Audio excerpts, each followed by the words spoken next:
If you're someone who often repairs things around the house, you've probably faced this situation. The drill is working fine, then suddenly the battery dies. You plug it into the charger, but the charger doesn't respond.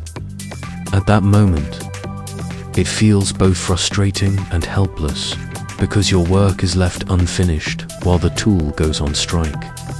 Today, I'll share a real experience, reviving a drill battery by jump-starting it with another battery. It may sound complicated, but in reality, with just a few simple steps, a bit of patience, and some careful handling, you can absolutely do it yourself. Checking the battery not giving up, I removed the battery from the drill and plugged it into the charger. But the charger was completely silent, no charging signal, no indicator light. This was a clear sign. The battery was too weak for the charger to start charging. In practice, many people would immediately think of buying a new battery. But drill batteries are often expensive, sometimes half the price of the drill itself. That's why trying to revive the old battery is a smart and economical option.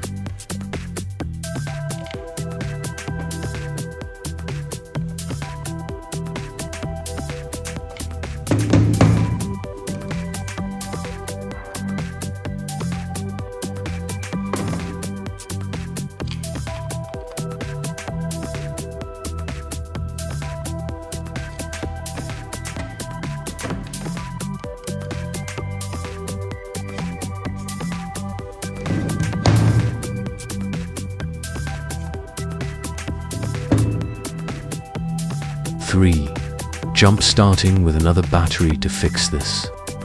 I took another battery that still had power same type and used it to jump-start the weak one. The principle is simple. Current from the healthy battery wakes up the weak battery, raising its voltage to the minimum level so the charger can recognize it. Think of it this way.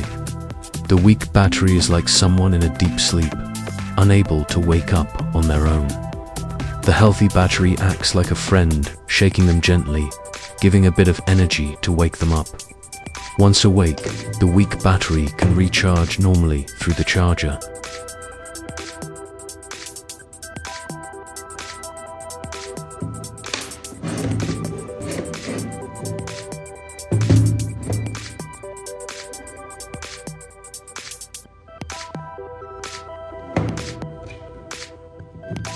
Four, using a safety pin to connect to perform the jump start. I used a safety pin. It may sound simple, but a safety pin is surprisingly useful. It conducts electricity, is easy to bend and easy to handle. I connected the positive and negative terminals of the healthy battery to the weak one using the pin. At that moment, current began to flow. This is a small but effective trick, especially when you don't have proper wires at hand, of course. Caution is needed to avoid short circuits. Connecting the correct polarity +2 is essential. If connected incorrectly, not only will the weak battery fail to revive, but both batteries could be damaged. 5. Checking with a light bulb after connecting. I used a small light bulb to check. This is a simple but visual method. If the bulb lights up, it means current is flowing and the jump start worked. The moment the bulb lit up was truly exciting. It was like a signal saying, everything is working. For DIY enthusiasts, that little success brings real joy, because the effort is paying off. 6. Waiting for the battery to charge once the weak battery was jump-started. I placed it back into the charger. This time, the charger detected it and began charging. The indicator light came on, confirming the charging process had started. While waiting for the battery to charge, I took the opportunity to prepare a soldering iron. This was for later steps involving soldering connections. A soldering iron ensures firm joints and safe use. That waiting time was also a moment of reflection, with just a bit of creativity. We can turn items that seem useless into something valuable. Again, 7. Removing the battery core and reconnecting after. The battery showed charging signals. I continued experimenting by removing the battery core. The core is the part that stores energy. Sometimes, removing and reconnecting the core helps the battery work more stably. I attached the core to the safety pin to continue direct jump starting. Then I connected them in parallel to ensure stable current flow. This is an advanced step for those who want to test more thoroughly and optimize the revival process.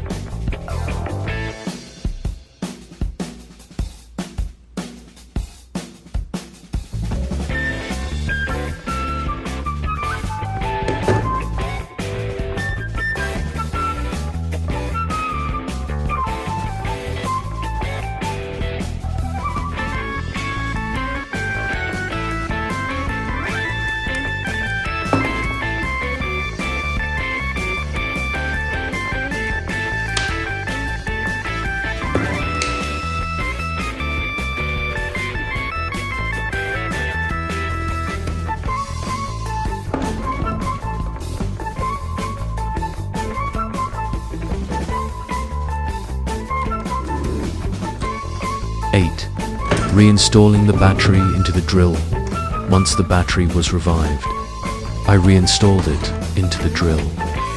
This time, I tested by fastening a hinge onto a piece of wood. The drill worked smoothly. The motor sound was steady. The feeling was truly thrilling. A battery that seemed destined for the trash was now working again. The repair job continued without interruption.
Soldering test. Finally, I tested by soldering 2 metal blades together with the soldering iron.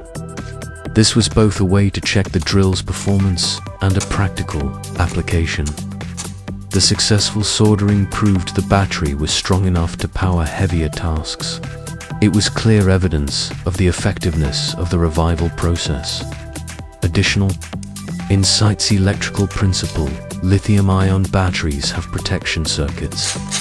When voltage drops too low, the circuit cuts off to prevent damage. Jump-starting with another battery raises the voltage back to a safe threshold. Practical experience: it doesn't always succeed. If the battery is too old, swollen, or leaking, it's best to replace it. Economic benefit: reviving batteries saves money, especially for those who use drills frequently. DIY satisfaction: Restoring a battery with your own hands brings a sense of achievement, like bringing a device back to life. Conclusion: through this experience, I realized, sometimes, with just a bit of creativity and patience, we can turn things that seem useless into something valuable again. Reviving a drill battery by jump-starting it with another battery is a simple yet effective trick. I hope this sharing gives you more knowledge and confidence when facing similar situations. Thank you for watching and supporting Smart Tips.